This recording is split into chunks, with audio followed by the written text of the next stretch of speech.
오늘 본문의 이야기는 아마 다들 들어보신 이야기일 겁니다. 올해 초에도 같은 이야기를 마가복음 본문을 기준으로 해서 나눈 적도 있었습니다. 그런데 오늘의 이야기를 읽을 때 누구를 주인공으로 보느냐에 따라서 다른 이야기처럼 느껴지기도 합니다. 중풍병 환자를 기준으로 본다면, 그를 주인공이라고 본다면 병의 나음을 받은 한 인생의 역전 이야기가 될 것 같고요. 예수님을 주인공으로 본다면 예수님의 능력, 참 우리 예수님의 능력 대단하시구나, 예수님의 능력이 이야기의 중심이 될 것입니다. 또 도와주었던 그 친구들을 주인공으로 본다면 긍휼 사역이 이야기의 핵심일 겁니다. 그런데 저는 이번 주간에 이 본문을 계속 다시 보면서 이런 꿈이 하나 생겼습니다. 등장인물 모두가 주인공이 되는 그런 꿈 같은 이야기입니다. 이렇게 줄거리를 요약해 보았습니다. 친구들의 도움 덕택으로 예수님을 찾아온 중풍병 환자를 한편으로는 많은 사람들의 양해 덕분에, 다른 한편으로는 일부 종교 지도자들의 반대와 압박에도 불구하고 예수님께서 끝끝내 고쳐주신 이야기. 다 주인공 되는 것 같지 않습니까? 저는 이 이야기를 그런 관점에서 읽으면서 조금씩 아름다운 공동체가 보이는 것 같았습니다. 그러면서 제 마음에 우리 교회도 이랬으면 좋겠다 하는 심정으로 더 깊게 읽어가게 되었습니다. 물론 이 이야기를 보시면 최종적으로 고치시는 분은 예수님이십니다. 예수님께서 하신 것입니다. 그런데 그렇게 고쳐지고 구원되는 과정 하나하나에 이렇듯 다양한 사람들을 보여주심으로써 하나님께서 우리에게 분명히 말씀하고자 하시는 바가 있는 줄로 믿습니다. 우리는 과연 어떤 사람으로 살아야 합니까? 우리의 인생을 오늘 본문에서 한번 적용해 보시면서 말씀 앞에 나 자신 한번 세워보는 시간이 되었으면 좋겠습니다. 이 이야기는 한 사람의 병으로부터 시작됩니다. 중풍이라는 병입니다. 성경에 예수님께서 고쳐주신 여러 질병들이 나오는데 그 가운데서 중풍병이 가진 특이한 점은 환자의 거동이 아예 불가능하다는 점입니다. 손가락 하나 자기 의사대로 움직일 수가 없는 병입니다. 살아있으나 죽어있는 자에 더 가까운 모습입니다. 천형이라는 말 들어보셨습니까? 인간의 힘으로 어찌할 수 없는 하늘이 내린 형벌이라는 말입니다. 지금 현대의학으로도 고치기 어려운 질병인데 당대엔 중풍이라고 하면 아마 그 인생을 대하는 태도가 어땠겠습니까? 그냥 운명이라고 받아들이게, 그저 이렇게 살다 가는가 보다 포기하고 체념한 채 살아가야 하는, 그래서 그런 사람이 한 명이라도 있으면 그 주변의 분위기가 뭔가 잔잔하긴 하지만 그 속엔 뿌리 깊은 슬픔이 짙게 깔려있는 그런 분위기가 되었을 것입니다. 그런데 그 잔잔하고 고요한 물에 마치 큰 돌이 하나 던져진 것처럼 이야기가 갑자기 급박하게 전개되기 시작합니다. 운명인 줄 알고 살아가던 중풍병자, 그가 사는 마을에 예수님께서 찾아오셨기 때문입니다. 우리가 성경에서 예수님의 행적을 보면 가시는 곳마다 병고침과 귀신을 쫓아내시는 이적이 계속해서 기록됩니다. 그만큼 아픈 사람이 많았던 겁니다. 그런데 한번 어떻게 생각하십니까? 예수님을 알고 또 가까운 곳에 오셨다는 정보를 파악한다고 해도 예수님께 나오기가 쉬웠겠습니까? 아마 자기 체면이나 많은 사람들이 보고 있는데, 또 자기가 지금까지 알아왔던 게 있는데 그런 배경을 다 접고 예수님 앞으로 와서 무릎 꿇는다는 것은 결코 쉬운 일이 아니었을 겁니다. 또 요즘식으로 표현한다면 주변에서 들려오는 가짜 뉴스도 판단을 흐트러지게 했을 겁니다. 이제껏 살아오면서 갖고 있었던 유대교의 신앙, 전통, 문화와도 부딪히는 부분이 많았을 겁니다. 그래서 실제로 예수님을 찾아온 사람들보다도 예수님께서 가까이 찾아오셨으나 주저하다가 결정하지 못하다가 예수님을 결국 만나지 못한 사람들이 더 많았을 것입니다. 지금 우리도 똑같지 않을까요? 더구나 중풍병자라는 입장을 생각해보면 스스로 아무것도 결정할 수 없는 상태이지 않습니까? 자기 인생의 결정권이 거의 없는 인생 아닙니까? 대소변도 스스로 해결하지 못하는 인생인데 언제 어디로 가겠다고 결정하고 실행하기가 쉬웠겠습니까? 그러나 수많은 환자와 당대 그런 병자와 또 치료를 요하는 사람들 가운데 이 병자에게만큼 특별하게 허락된 것이 있었습니다. 자기를 진정으로 위해주는 사람들이 있었던 겁니다. 제가 오늘 설교 제목을 좀 특이하게 지었습니다. 내 친구 교회라고 지었는데요. 숫자로 내 친구란 뜻도 있고 너의라는 뜻도 됩니다. 하지만 성경을 보면 4명이라고 콕 집어 얘기하시지는 않습니다. 그러나 그 뒤에 이어진 행동으로 보면 4명 이상이고 또 그들은 분명히 친구가 맞다라고 판단할 근거가 보여집니다. 한번 같이 생각해 보신다면 침상을 통째로 들것으로 삼아서 움직였기 때문에 한두 사람의 힘으로는 감당하기가 어려웠을 겁니다. 또 침상이라고 표현한 것은 침대를 그대로 가져왔다기보다는 대략 요즘식으로 표현한다면 매트리스 정도가 아니었겠나 싶습니다. 여기 어떻게든 잡아 들 수 있는 손잡이를 만들어 가지고는 들고 가는 상황인 것 같습니다. 한번 그런 거리에 매트리스 채로 옮겨지고 있는 사람이 있다고 한번 생각해 보십시오. 제가 생각하고 상상하다가 무언가 비슷한 어떤 장면이 연상되었습니다. 여러분, 길거리에서 누군가가 누워있는 것을 여러 사람이 들고 움직이는 장면, 무엇이 떠오릅니까? 저는 장례식이 떠올랐습니다. 상여를 짊어지고 운구하는 모습과 별반 다르지 않지 않습니까? 운구하는 장면을 한번 생각해 보십시오. 한두 사람으로 감당할 수가 없습니다. 또 그렇게 떠난 길인데 예수님을 보러 집안까지 들어가려고 했지만 사람들로 가득 차 있다 보니까 어떻게 합니까? 옥상으로 침상을 올리기로 결정합니다. 그 이유가 뭡니까? 옥상에서 달아내리겠다라는 것 아닙니까? 그러니까 지붕을 뜯어냈습니다. 침상이 내려갈 정도로 뜯어내는 일, 그 정도의 넓이를 뜯어내는 일이 결코 쉬운 일이 아니었을 겁니다. 또 그렇게 뜯어낸 구멍을 통해서 꼼짝없이 누워만 있는 한 사람의 무게를 안정적으로 지탱하면서 내려줄 수 있기까지는 한두 사람의 힘은 감당할 수 없는 일이었을 겁니다. 그래서 최소한 4명은 되었을 것이다 짐작하게 됩니다. 중풍병자에게는 이런 노력을 아낌없이 기울여 줄 수 있는 4명 이상의 사람들이 있었던 겁니다. 성경은 우리에게 다른 정보를 주지 않습니다. 그 중풍병자가 부자였다, 그래서 그 돈으로 사람을 샀다, 그런 기록도 없습니다. 유력한 가문의 사람이어서 이 아들에게 잘하는 것이 그들의 앞으로의 출세를 보장하니까 그렇게 했다, 그런 내용도 전혀 없습니다. 하등의 설명이 없습니다. 그냥 그 병자는 병자였을 뿐이고 다른 어떤 주목할 만한 이유도 없었는데 그 병자를 병에 걸렸을 뿐이지 나와 다를 바 없는 사람으로 생각해주는 친구들이, 그래서 그를 위해서 희생을 마다하지 않는 4명 이상의 친구들이 있었다는 것만 알게 하십니다. 그래서 우리는 이 이야기에 등장하는 사람들을 성경에서 친구라고 쓴 적은 없지만 친구라고 표현할 때 다 받아들이고 어렸을 때 성경 공부한 기억을 더듬어 보면 아, 좋은 친구가 있었던 사람이지 거부감 없이 받아들이고 있는 겁니다. 그런 친구들이 무려 4명 이상이나 있었던 겁니다. 그리고 이 친구들은 특징이 있었습니다. 행동파였습니다. 원래 성품이 그리 행동파였는지 모르지만 이들이 지금 보여주는 행동은 정상은 아니었습니다.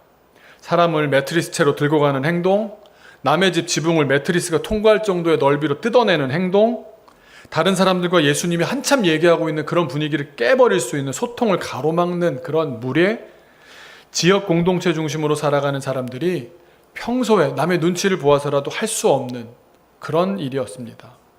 그런데 무엇이 이들을 과감하고도 무모한 그런 행동까지 하게 했습니까? 2가지 이유가 있었던 것 같습니다. 이것이 사실은 우리가 교회되기 위해서 필요한 2가지라고 생각합니다. 첫째는 예수님은 고치신다는 믿음이 있었기 때문입니다. 중풍 아무도 못 고칩니다. 그런데 예수님은 고친다는 믿음이 있었습니다. 중풍이라는 병을 그대로 의사한테 가듯이 어떤 치료와 진단을 통해서 해결해 주신다라는 것이 아니라 이 사람 자체를 예수님께 데려가는 것은 지금보다 나은 무언가 더 큰 의미를 향해 나아가는 일이라는 사실에 대해서 아무런 의심이 없었던 겁니다. 또 하나는 그 한 사람을 향한 사랑이었습니다. 4명의 사람들을 좋은 친구라고 저희가 결정할 수 있는 이유는 예수님에 대한 믿음과 친구에 대한 사랑으로부터 비롯된 행동이 있었기 때문입니다. 그래서 어린이들한테 제가 설교할 때 제목을 이렇게 했었습니다. 친구가 최소한 4명이었던 아픈 사람 이야기. 여러분, 이게 좀 슬퍼 보이는 제목입니까? 행복해 보이는 제목입니까? 저는 굉장히 행복하다는 뜻에서 이렇게 제목을 지었습니다. 우리가 아픈 사람일 수 있습니다. 살면서 한 번도 안 아픈 사람이 어디 있겠습니까? 그런데 그에게 그 아픔보다 더 큰 사랑을 느낄 수 있게 했던 것은 최소한 4명 이상이었던 친구가 있었기 때문입니다. 저는 그런 생각이 들었습니다. 이게 교회구나. 좋은 친구 4명과 같은 사람들이 바로 교회구나. 그런 생각이 들었습니다. 그들이 특별히 더 배웠다거나 더 가졌다거나 더 배경이 좋았다거나 그런 것은 성경이 조금도 알려주시지 않습니다. 성경이 주목하라고 말씀하시지 않는 겁니다. 주목할 필요가 없는 내용입니다. 우리가 알 수 있는 것이라고 성경을 통해서 우리가 추론해 볼 수 있는 것은 딱 2가지입니다. 아까도 얘기했던 것처럼 그들이 친구였다는 사실. 또 하나, 아파서 누워있는 사람보다는 그래도 움직일 수가 있었다는 사실입니다. 친구였다는 사실은 그들이 동등했다는 말입니다. 5명의 친구들, 그러니까 4명의 친구들과 이 아픈 사람 5명 이상의 친구들은 동등했습니다. 동등했기 때문에 친구가 되는 것 아닙니까? 그리고 2번째 뭐라고요? 5명의 친구들 사이에 내 친구가 한 아픈 친구보다 뛰어났던 점은 건강했다는 점입니다. 그래서 마음껏 거동할 수가 있었습니다. 동등하면서도 약점을 위해 행동했던 친구들의 이야기, 바로 교회의 이야기 아니겠습니까? 건강이라는 기준으로 보면 4명과 1명으로 이렇게 나뉘어졌겠지만 아마 사안에 따라 진짜 동등한 친구라면 사안에 따라서 이런 사안에서는 2명, 3명, 저런 사안에서는 또 다른 4명, 1명, 1명, 5명, 4명 다 달랐을 겁니다. 뭐 우리 요즘식으로 말하면 중국 음식 시켜 먹을 때 뭐 짜장 몇 개, 짬뽕 몇 개 하듯이 다 달랐을 겁니다. 서로 달랐지만 동등했기 때문에 타협과 조정과 자기를 조금씩 양보하는 그런 시간들을 통해서 누구도 소외되지 않는 결정을 내려왔기에 이들은 지금도 친구가 되고 있는 것 아니겠습니까? 5명만 해도 5가지 세계, 5가지 천하가 있는 겁니다. 서로 합의하고 하나가 되어간다는 일은 매우 어려운 일입니다. 그러나 그들은 서로의 다름을 인정했기 때문에 지금껏 친구로 함께 살아올 수 있었던 겁니다. 그러나 만장일치가 되어야 되는 부분이 하나 생긴 겁니다. 예수님이라는 이름 앞에서만큼은 하나가 되어야 했습니다. 예수님만큼은 만장일치여야 했습니다. 4명만 공유하고 우리가 먼저 말씀 듣고 우리만 먼저 은혜 받고 하는 것이 아니라 그 한 명마저도 예수님을 만나게 해야 되는 것만큼은 너무도 분명한 일이었던 겁니다. 그래서 진정한 친구들, 그들은 아픈 친구를 예수님께로 데려왔고 그 결과 예수님께서 어떤 선언을 하십니까? 우리가 방금 읽었던 20절 말씀대로 예수께서 그들의 믿음을 보시고 그 친구들의 믿음을 보시고 이르시되 이 사람아, 친구들의 믿음은 본 것은 친구들의 믿음인데 이 눈앞에 있는 이 중풍병자를 보시면서 지금 옥상에서 천정에서 내려다보고 있는 친구들의 믿음을 보시고 이 사람에게 이 사람아 내 죄사함을 받았느니라. 그리고는 중풍병까지도 고쳐주셨던 이야기입니다. 여러분, 성경을 보시면 부모가 자식을 데려오는 경우 참 많습니다. 또 주인이 종을 데려오는 경우도 있었습니다. 엄마가 아들을, 딸을, 뭐 그런 경우도 있습니다. 아빠가 딸을, 뭐 그런 경우는 많은데 친구들이 데려왔다는 기록을 한번 생각해 보십시오. 있던가요? 있습니까? 사실 38년 동안 어떻게든 살아보겠다고 물이 동하는데 베데스다 못에 들어가려고 기다렸다가 매번 그런 기회가 있을 때 도와주는 사람이 한 명도 없어서 치유받지 못했던 사람의 이야기, 그런 이야기가 훨씬 더 현실적이고 지금 우리가 겪는 세상의 이야기지, 친구가 그 노력을 기울여서 나를 위해서 수고했다? 예수님을 만나게 해주기 위해서 그렇게 했다? 흔한 얘기가 아닙니다. 전혀 아닙니다. 상하관계의 계급적인 질서나 내리사랑으로 인한 본성적인 애정과는, 본능적인 애정과는 확실한 차이가 있는 사랑입니다. 의무나 본능으로 하는 게 아닌 겁니다. 친구라는 동등한 인격적인 관계를 지속하기 위해서는 의무로 강제하거나 본능으로 맹목적으로 되는 그런 것이 아니라는 겁니다. 의지가 필요합니다. 동등한데도 하나를 만들어가는 데는 의지가 필요합니다. 엄청난 노력이 필요합니다. 어떻게 보면 그래서 그 연결고리가 가장 연약한 관계입니다. 얼마든지 떠나버릴 수 있고 그만 만나도 그만입니다. 그래서 지금 만나고 있는 상당히 많은 관계들도 보시면 지금 당장 현재라는 시점에서 서로의 필요를 그럭저럭 채워주면서 give and take, 수입과 지출에 어느 정도의 균형이 맞아떨어지고 있기 때문에 만나는 경우가 대부분인지 모릅니다. 어떻게 알 수 있냐고요? 몇 년 지나보면 연락도 안 하게 되는 사람들이 얼마나 많은지 모릅니다. 그러나 진짜 친구, 그래서 친구를 위해 희생하는 사랑을 예수님께서는 굉장히 높이 평가하십니다. 요한복음 15장 13절을 보시면 이렇게 말씀하십니다. 사람이 가족이 아니라 아랫사람을 위해서가 아니라 내 상사를 위해서가 아니라 친구를 위해서 자기 목숨을 버리면 이것보다 더 큰 사랑이 없다고까지 말씀하십니다. 아무 관계 없는 사람이지 않습니까? 친구. 나랑 아무 관계 없는 사람인데도 그를 위해서 죽는다? 이거는 계산적이지 않다는 말씀 아니겠습니까? 부모의 사랑, 부부의 사랑이 작은 사랑이다 이런 말이 아니라 친구의 우정은 생래적이지 않다는 말입니다. 본능적이지 않다는 말입니다. 계속해야만 하도록 구속하고 강제하는 그런 고리가 없다는 말씀입니다. 그래서 의지로 하는 겁니다. 노력으로 하는 겁니다. 교회도 마찬가지 아닙니까? 요즘 교회가 치리하는 교회 보셨습니까? 교회에서 이렇게 한다고 해서 따르는 사람 보셨습니까? 떠나고 싶으면 다 떠날 수 있습니다. 관계 얼마든지 깰 수 있습니다. 그런데 의지입니다.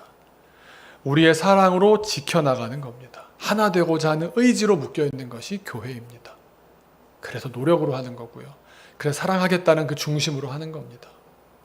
그 외에 우리를 강제적으로 묶어놓는 사람이 아무도 없습니다. 제가 계속 묵상하면서 이 4명이라는 숫자에 한번 이렇게 딱 꽂히고 나니까 계속 그 숫자가 묵상되었습니다. 여러분 아프리카 속담으로 유명한 그 말 아실 겁니다. 힐러리 클린턴이 인용해서 유명해진 말이고 저도 참 좋아하는 말인데 한 아이를 키우려면 마을 하나가 필요하다 이런 말 많이 들어보셨을 겁니다.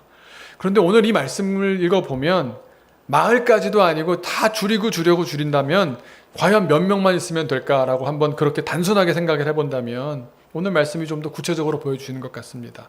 가족을 빼고 가족을 제외하고서 한 사람의 인생에 있어서 최소한 4명의 사람만 있어준다면 그들이 진정한 친구가 되어준다면 그들이 마음으로 사랑한다면 아무리 중풍병자와 같이 겉은 살아있으나 시신에 더 가까운 인생도 일어날 수가 있구나.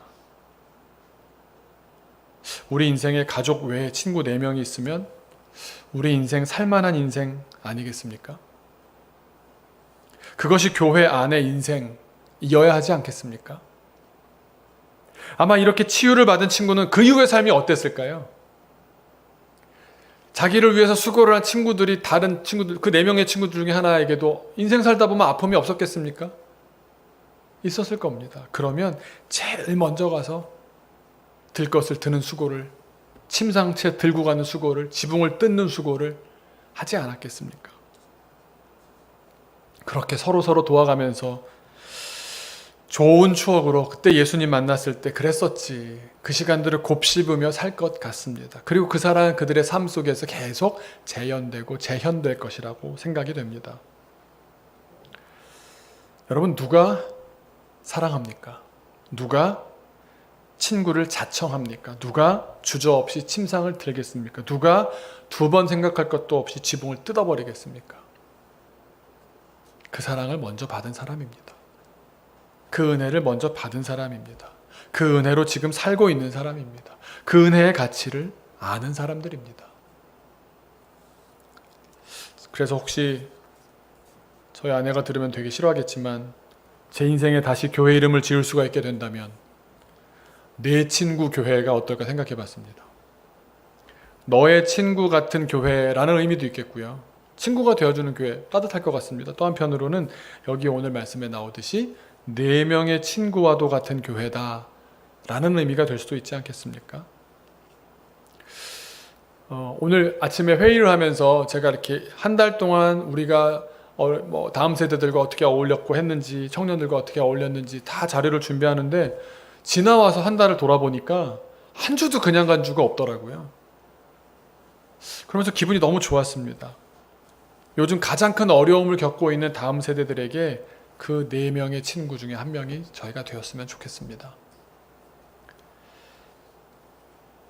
우리 교우들 사이에서도 서로 간에 그 내 친구가 되었으면 좋겠습니다.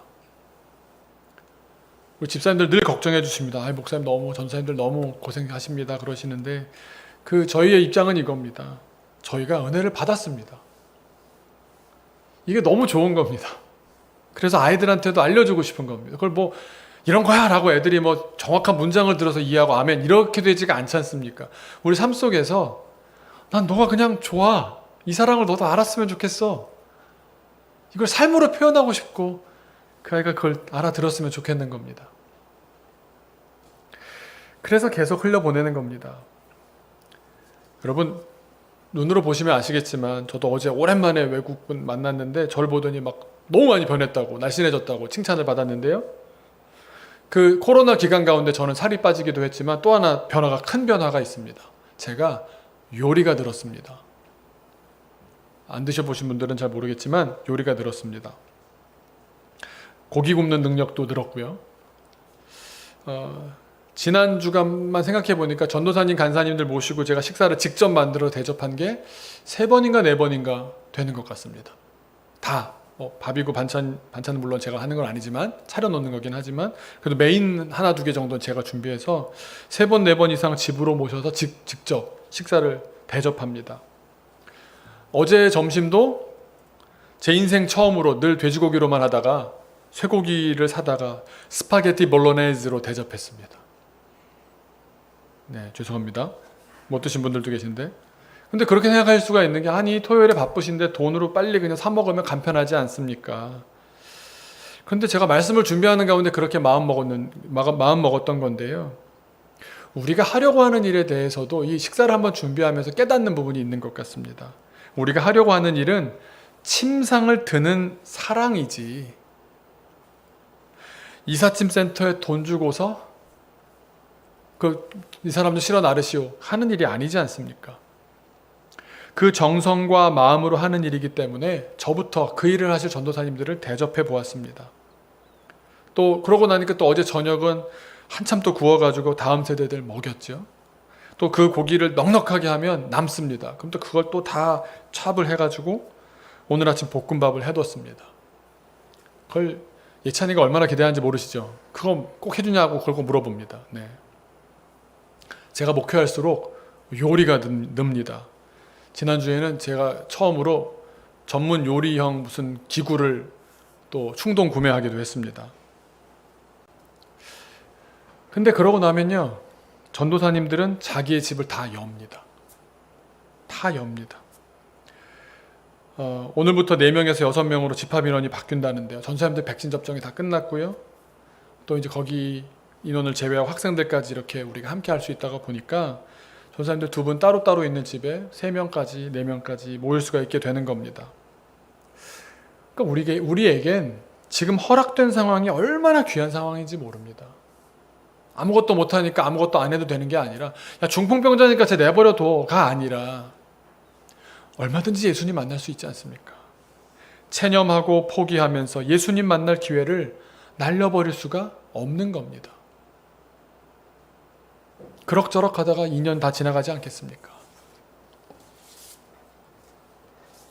중풍병자를 들고 가겠다는 친구들을 향해서 주변에서 엄청나게 많은 말들이 있었을 겁니다. 그러지 않았겠습니까? 우리나라만 그렇겠습니까? 세계 다 똑같습니다. 미쳤다는 소리는 기본입니다. 저 미친놈들죠. 그 소리 뭐 수백 번 듣지 않았겠어요? 가는 길에 얼마나 주변 사람들이 막 눈을 쳐다보고 손가락질하고 욕을 했겠습니까? 또 말이 좀 심한 사람들은 아니 무슨 뭐 장례식이야? 온구행렬 같이 뭐 꼴사납게 무슨 짓이야? 또 지붕을 뜯을 때 뭐라 그랬겠습니까? 아, 남의 집에 뭔 짓이야? 또 예수님과 또 대화하고 있는 거기 방해가 되니까 민폐 아니야? 어른들 계신데 지금 예의도 없게 뭐야? 그런 말을 수백 마디를 들었을 겁니다. 근데 그게 진실입니까? 중풍병자로 살다 죽도록 내버려 둘 수는 없는 일 아닙니까? 또 우리 스스로 여러분 같으면 중풍병자로 살다가 죽고 싶으십니까? 사실 돌아보면 내가 여기까지 온 것도 모두 그런 4명 이상의 친구가 있었기 때문에 최소한 4명의 친구는 있었기에 가능했던 일 아닙니까? 누군가는 나를 위해서 그 창피함을 무릅쓰고 그 수고를 무릅쓰고 그 희생을 무릅쓰고 주님께로 인도해 주었기 때문에 여기 있는 것 아닙니까?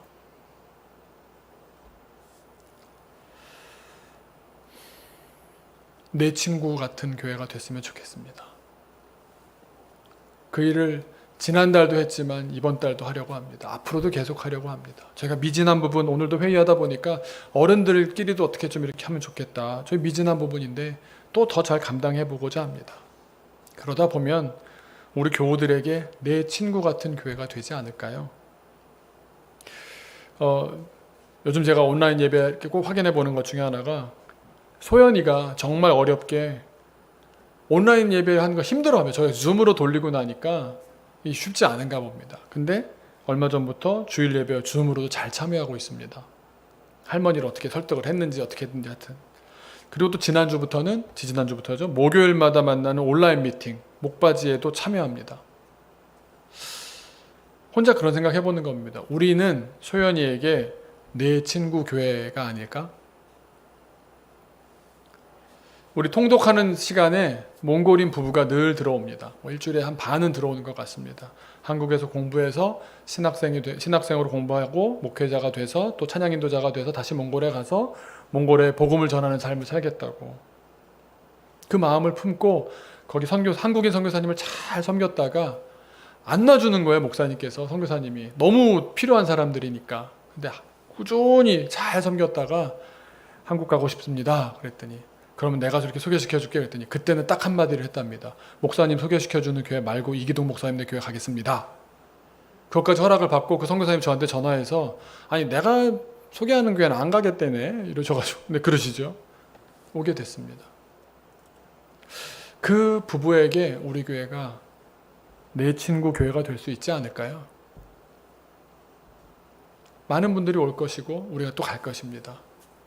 우리 자녀들을 향해서도 우리가 우리에게 온 사람들을 내 친구 교회가 되어서 잘 섬길 수 있을 때, 또 우리 자녀들이 해외 나가게 되면, 또 어딘가 또 낯선 곳에 나가게 되면 정말 그 4명의 친구들처럼 우리 자녀들을 또 우리를 맞이해 줄 수 있지 않겠습니까?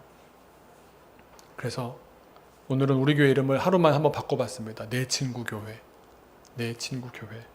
여러분의 가정도 작은 내 친구 교회가 되었으면 좋겠습니다. 우리 교회가 그런 내 친구 교회가 되었으면 좋겠습니다.